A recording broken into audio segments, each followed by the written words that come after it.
Hey everyone, so this is going to be a get ready with me video. I'm super excited to be able to get my hair up into this little bun because I actually didn't think that it would fit into a bun. And also check out this really nice ring that I received for my personal review. Thank you to today's sponsor, Jeulia. I've actually worked with this company several times over the last few years.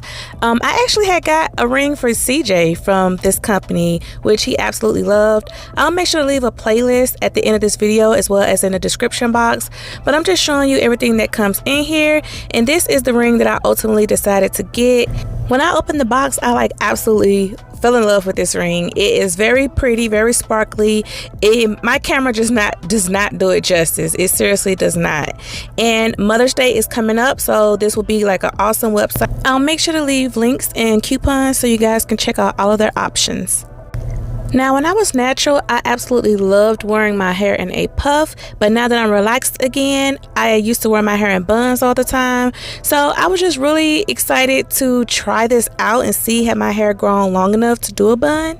So I love the big buns, and originally in this video, you're going to see me use a bigger bun, but the bun at the very beginning of this video, I actually switched to a smaller bun because a few days later, my hair started to come out of the bun a little bit.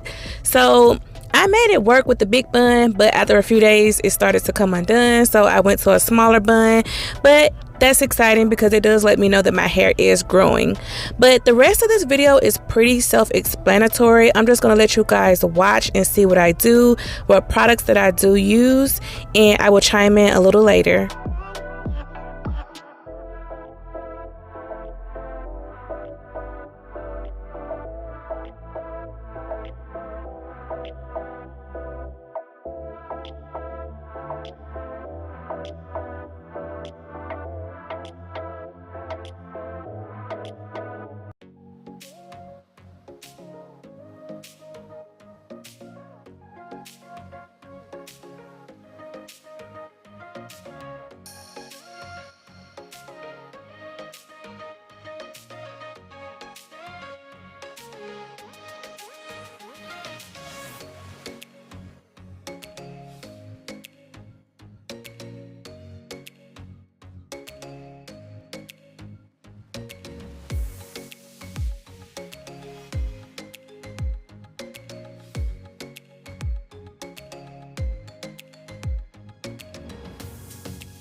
All right, you guys, so this is pretty much the finished look. I pretty much got every hair in place that I could. That gel works awesome, but it does flake a few days later, so I think next time I will try the wet line gel if I'm not mistaken. But other than that, like, everything turned out really good and sleek. And don't forget to check out Jeulia as well and get you some nice jewelry. So if you guys have any questions or comments, just let me know. Thanks for watching.